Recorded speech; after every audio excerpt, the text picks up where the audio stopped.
Wow, she's sleeping so well.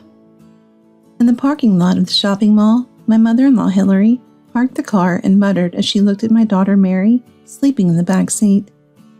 Once the engine was turned off, the car's interior, without air conditioning, quickly began to warm up under the blazing sun. Sweat soon appeared on Mary's forehead. Seeing Mary like this, Hillary smiled brightly, got out of the car by herself, locked the door, and left for shopping. My name is Misty. I'm a 29-year-old office worker, living with my husband Cody and our 3-year-old daughter Mary, making us a family of 3. But our household actually consists of 5 people. The other 2 are my taciturn father-in-law Henry and my spiteful mother-in-law Hillary. When Cody and I decided to get married, I was told that we would be living with the in-laws. Henry has trouble with his legs and Hillary is anxious about driving, so they can't take themselves to the hospital.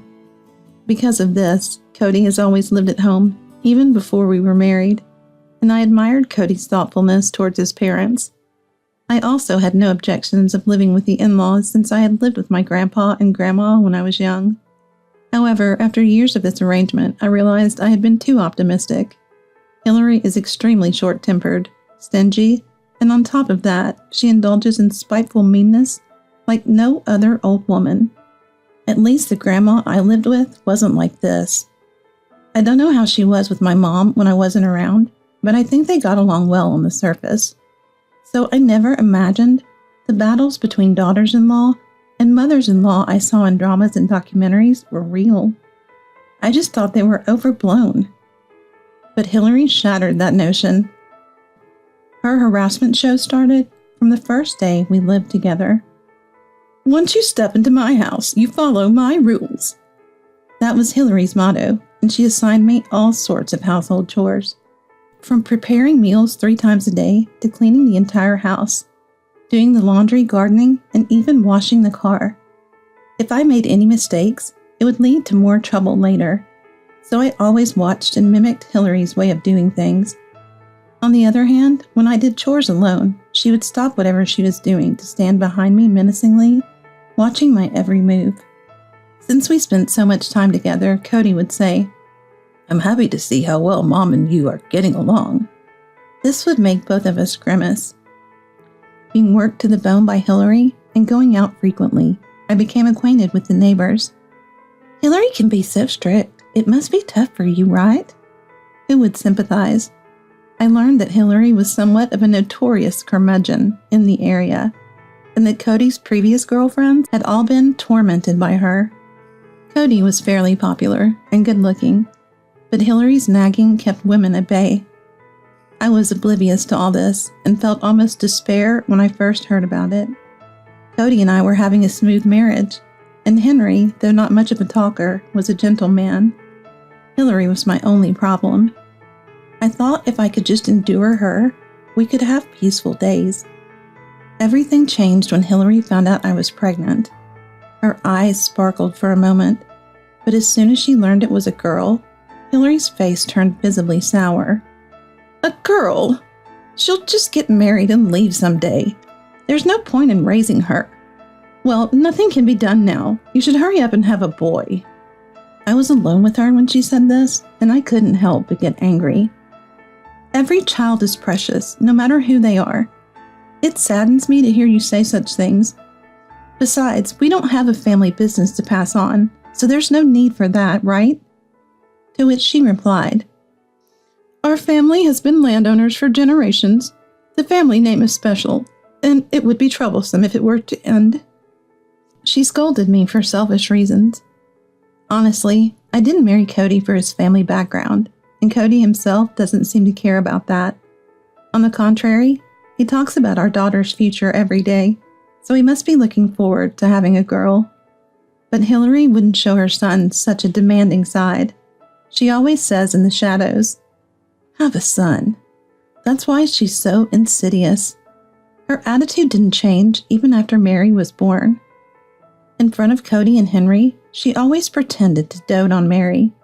But if she was in a bad mood, she wouldn't hesitate to push Mary away, making it clear she didn't care much for her. As Mary began to speak, she would say, "Grandma is scary," more often, and gradually she started to keep her distance from Hillary. One day, Cody noticed this and confronted Hillary. "Mary seems to be afraid of you, Mom. You haven't been bullying her, have you?" Perhaps intimidated by Cody's serious expression, Hillary changed her ways and started to take good care of Mary, even taking her to the park to play. Still, her harassment towards me didn't stop. In fact, it got worse. By then, I had grown immune to her petty remarks, and all that mattered was that she had changed her attitude towards Mary. Mary began to trust Hillary more, so I decided to return to my full work hours before maternity leave and fully re-enter the workforce. Cody and I staggered our work hours, asking the in-laws to watch Mary for a few hours on weekdays, avoiding the need for daycare. Henry was surprisingly happy about it, willingly spending time with Mary. Given Henry's involvement, Hillary couldn't neglect Mary, and albeit reluctantly, seemed to take proper care of her.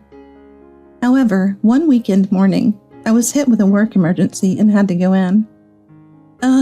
Right now?" My surprised exclamation made Hillary glare at me. Cody had also gone to work, having swapped shifts with a colleague, leaving Mary at home for longer than usual. Moreover, Henry had left early to attend a friend's child's wedding, meaning Mary would be alone with Hillary for a while. I quickly informed Cody and asked him to return home as soon as possible. I considered using a drop-in daycare, but figured it would be difficult to arrange on such short notice. While pondering my options, "I'll take Mary to the shopping mall, so you better head off and come back quickly," Hillary stated. Hearing this, Mary jumped with joy, urging, "Let's go," and pulling on Hillary's hand. Surprised by Hillary's offer, I thanked her repeatedly. After reminding Mary to listen to Hillary, I headed to work. However, that afternoon, a phone call left me pale. It was the police, trying to call me. "Your daughter is safe with us. She was found locked in a car. A passerby helped her. Please come to the shopping mall's office," the officer said. Take a deep breath. Being in police custody meant she was safe and unharmed. I tried calling Hillary multiple times with no response. After explaining the situation to a security guard at the staff entrance, I was quickly led inside. Entering the room, Mary, surrounded by several officers, jumped down from an oversized chair and ran towards me. Alone and frightened, Mary was crying more than ever, but we managed to calm each other down. Learning that Mary had been locked in the car until I saw her safe shook me to my core. Despite the sunny and warm day, children are more prone to overheating. Dehydration was a real risk. Imagining the worst made me tremble, so I hugged Mary tightly. With no response, calls to Hillary exceeded 20. I couldn't believe it. To confront the suspicion, I had to see Hillary. I told the officers I had left Mary with Hillary and gone to work. When they said no such person was with Mary when she was found, I realized Hillary must have left her in the car. Mary couldn't unbuckle herself or open car doors yet. What if the Good Samaritan hadn't noticed? Thinking about it reignites my anger towards Hillary. Is she still inside the store? I decided to look around the store, and if she's not there, I'll head home. Mary clings to me, refusing to let go, so I decide to buy her some juice for now. The police say they'll also help look for Hillary, so we thank them for their cooperation and leave the room. I had received a reply to the message I sent to Cody 30 minutes ago. I send another message telling him I'm currently looking for Hillary with Mary and asking him to be at home once he's done with work. Cody's message was full of typos, indicating he must be quite shaken. Showing panic wouldn't do any good. It would only make Mary more anxious. So I asked Cody to stay at home for now. I buy Mary her favorite juice and some snacks to cheer her up as we look around the store. Hillary, who loves shopping, often invited me out because she didn't want to drive herself. Usually she'd ask me on the morning of when she thought of it, forcing me to rearrange my already busy schedule to accommodate her. And after I chauffeured her, not even a cup of coffee by way of thanks, just her shopping for herself all day. On days like today, when Cody and Henry's schedules overlapped, I also had to cater to Mary's whims. The mall is full of temptations, and Mary's buy me this escalates. Despite having been through child rearing herself, Hillary would ignore it. Shopping for hours while I struggle beside her with a crying Mary. Her selfishness is infuriating, and thinking about leaving with Mary alone for only Hillary to claim she was abandoned to security is infuriating. It's in the past, but it makes my blood boil. And now with what she did to Mary, I can't stay silent. I'm determined to find her. I meticulously check each passerby. Suddenly, Mary points behind me. "Grandma!" and shouts. I turn around quickly, and Hillary, who was walking behind us, screams. "Ah!" Then, for some reason, she turns and runs away. "Wait, please!" Hillary heads straight for the parking lot, and I follow.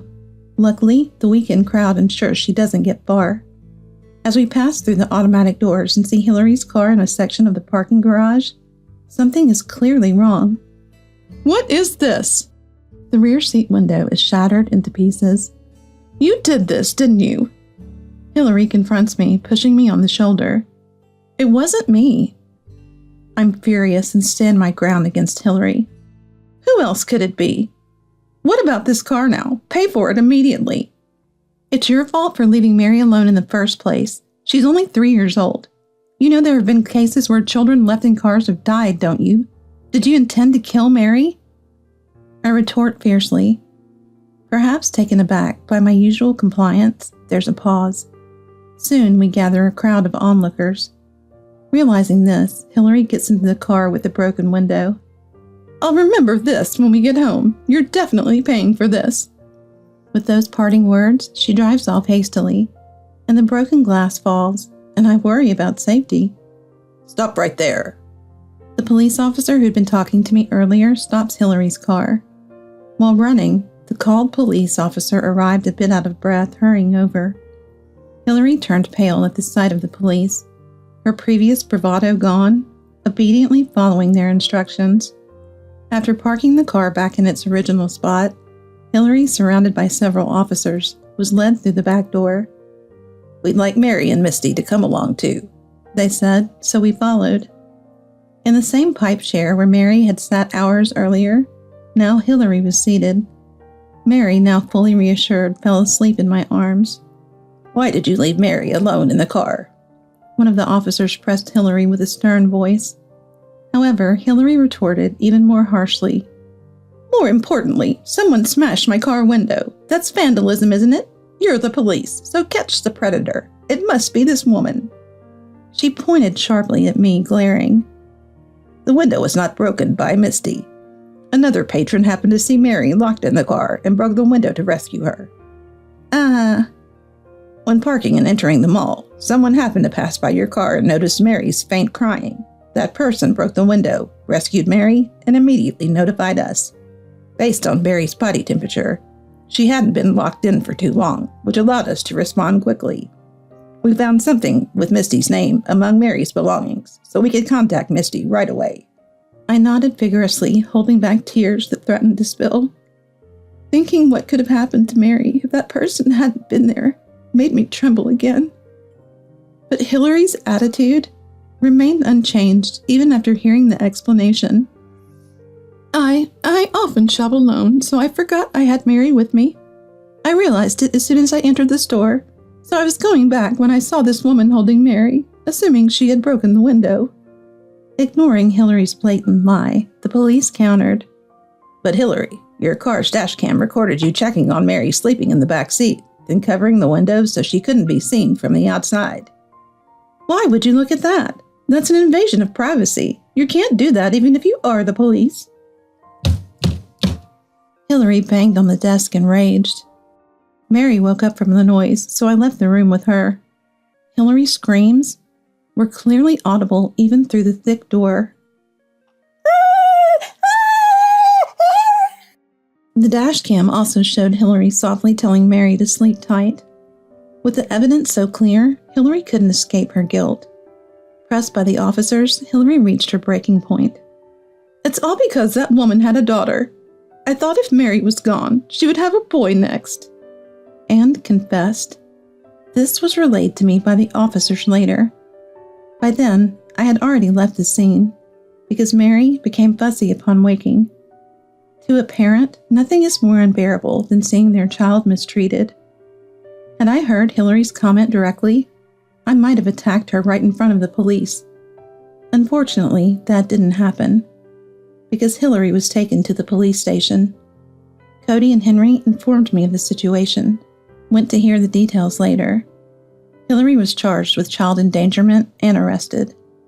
Even now, Hillary refuses to go to jail, continues to argue, and plans to hire a lawyer for a trial. Without any remorse towards Mary, I told Cody I wanted to end our living arrangement with Hillary. Fortunately, Cody and Henry agreed, and Henry proceeded to serve Hillary with divorce papers through a lawyer. Cody, furious about the harm to Mary, declared they would never meet again. Hillary continued to write letters to relatives begging for help, but her crime was so severe that no one offered assistance.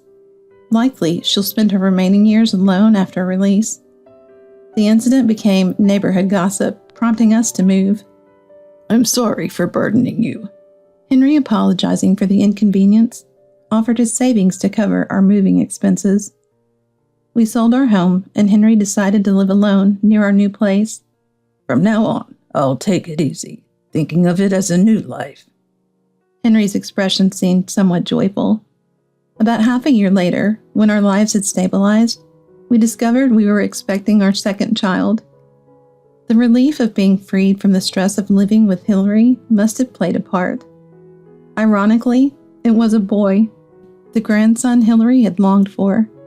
But unlike Hillary, we were confident we could love both Mary and our son equally. Mary would rub my belly daily, eagerly awaiting her brother's arrival. Once I entered the stable period, we often visited Henry's house, continuing our interactions. Every time we met, Henry's smiles grew wider at the sight of Mary's growth.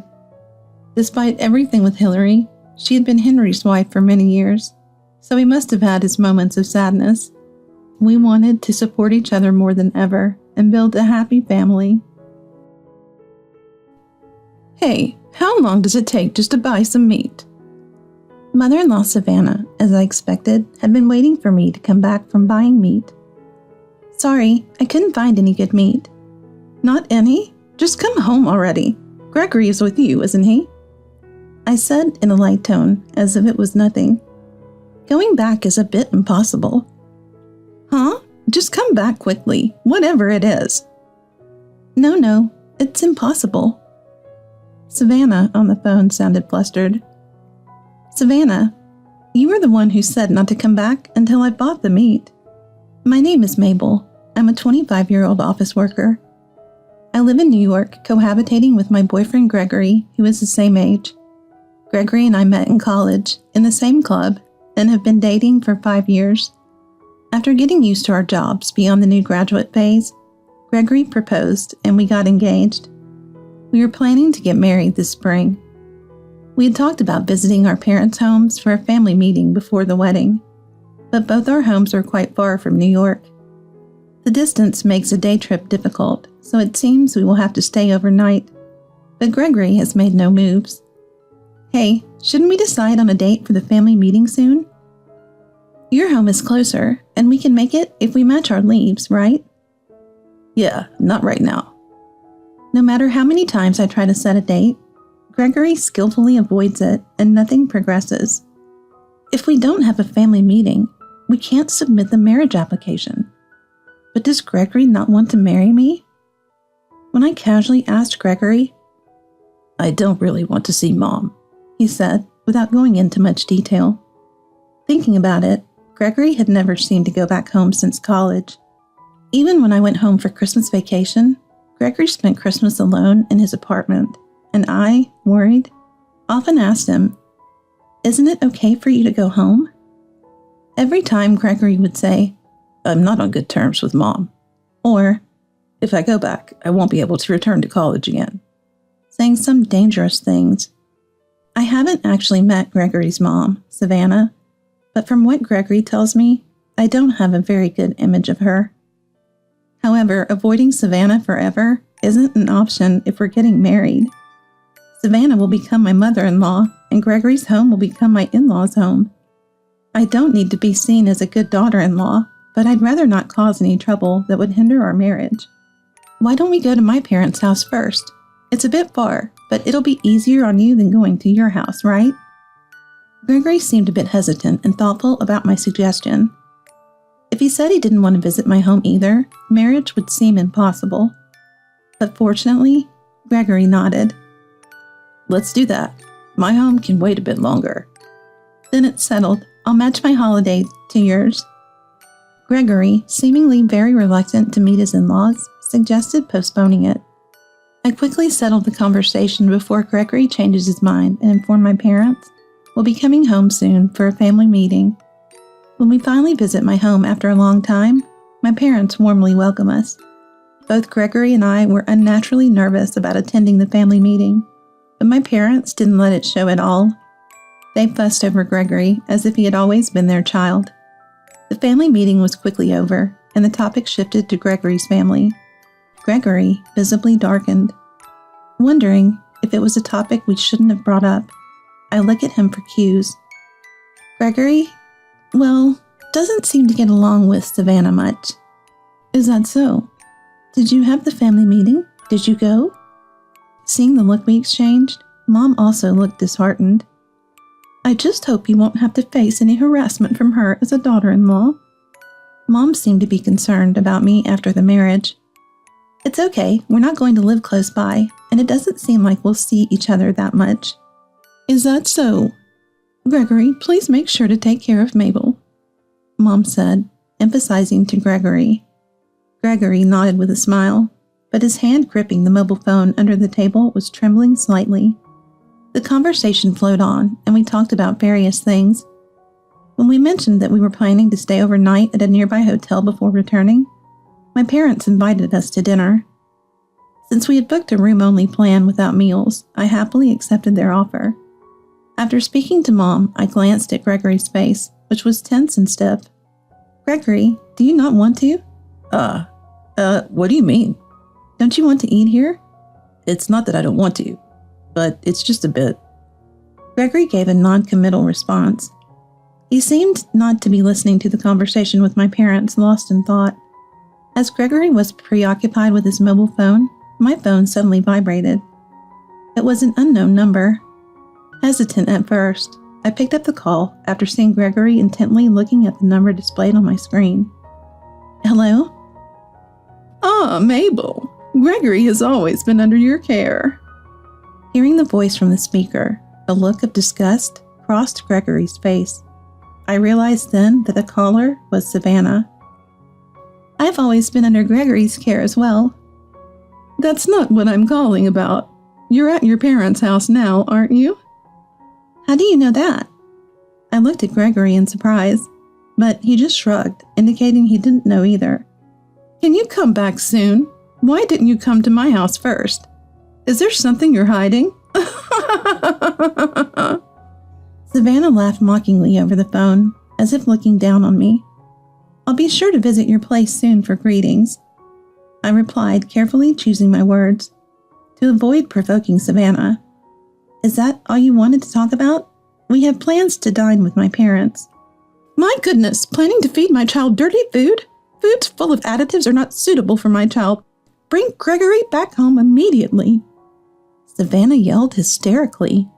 I almost dropped my phone.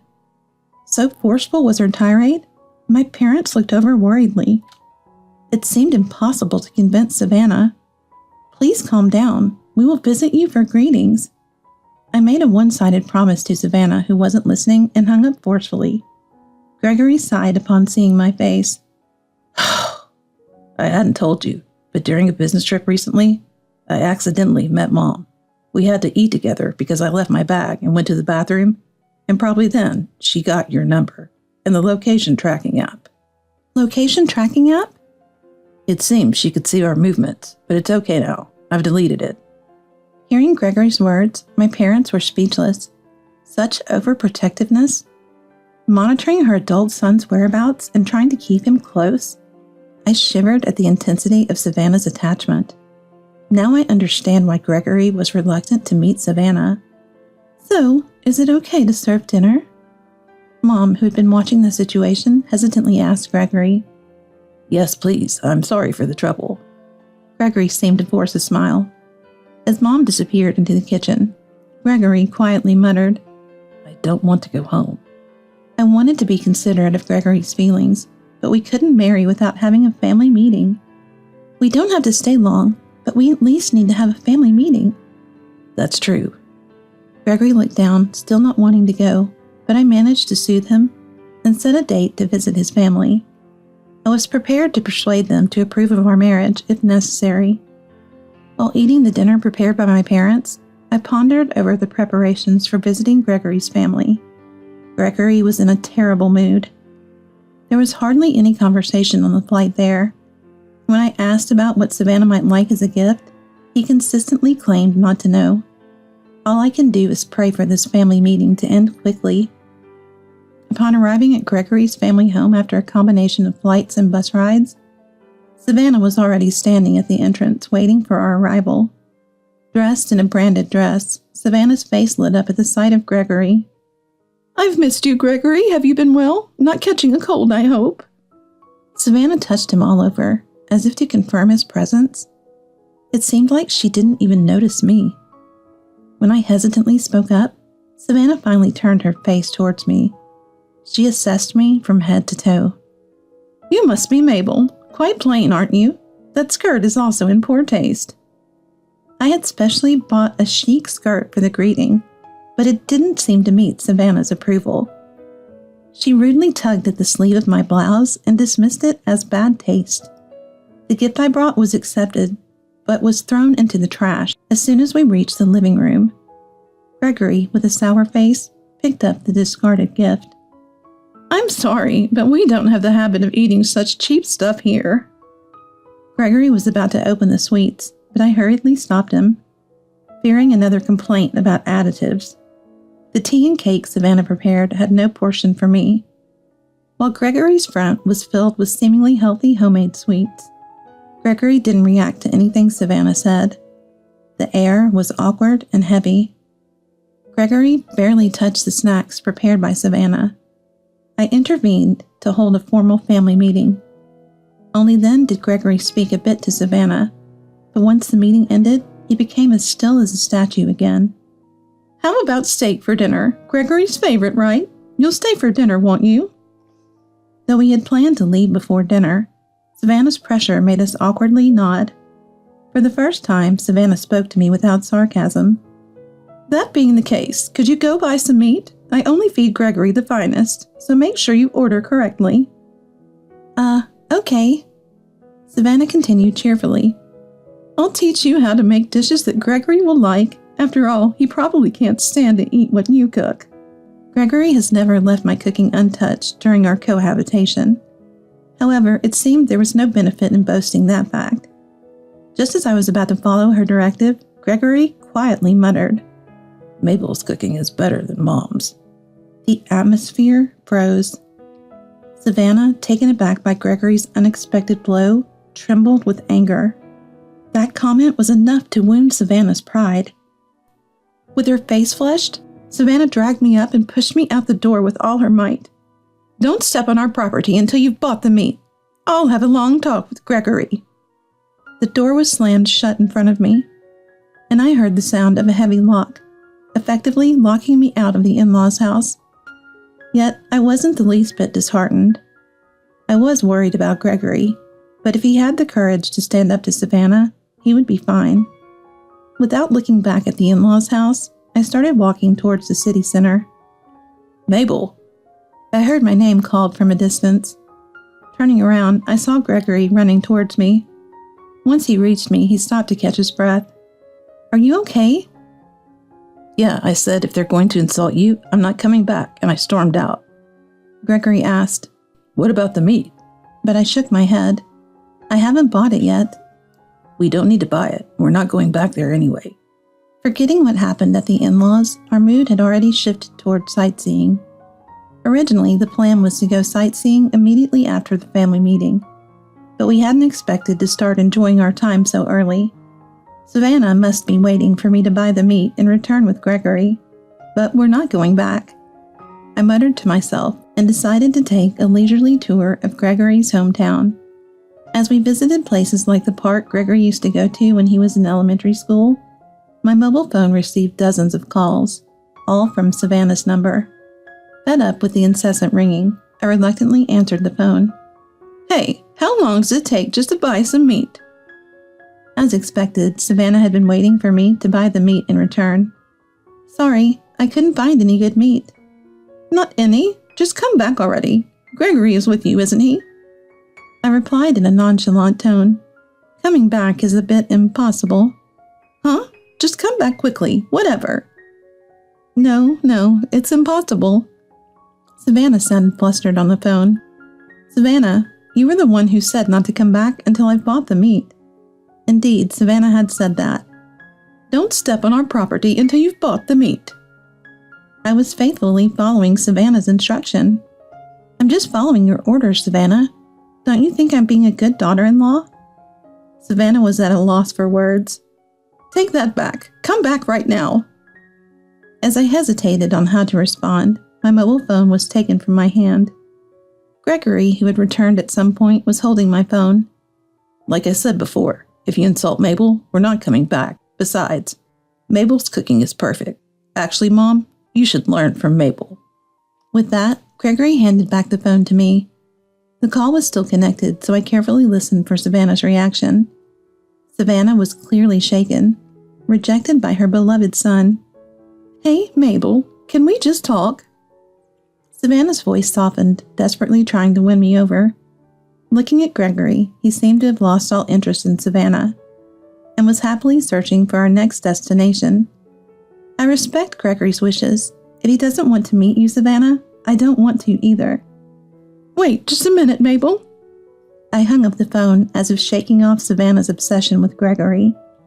I also set Savannah's number to block incoming calls. "How about we go for a steak? There's a good place nearby," Gregory suggested with a smile. This was for the best. Feeling relieved, I started following Gregory. We happily got married that spring. We changed our living place and both our phone numbers simultaneously. Now, Savannah couldn't find out where we were. Savannah had visited my parents' house a few times to inquire about our whereabouts, but each time my mom confused her with lies like, "They're in the Caribbean," or "They're in Italy." Whether Savannah believed my mom's words and went abroad to look for us is unknown. We're considering a wedding ceremony, but since Gregory doesn't want to invite Savannah or any relatives associated with her, we're thinking of having a small ceremony abroad, just the two of us. My parents were disappointed but gave their blessing, insisting we take lots of photos. Freed from Savannah, Gregory began to smile more and no longer seemed to live in the shadow of fear. I worried about Gregory feeling like he lost his family, but my parents treated him like their own son, so it turned out my worries were unfounded. We even started talking about having children, and I began to seriously consider starting a family. Imagining our future child, we laughed together.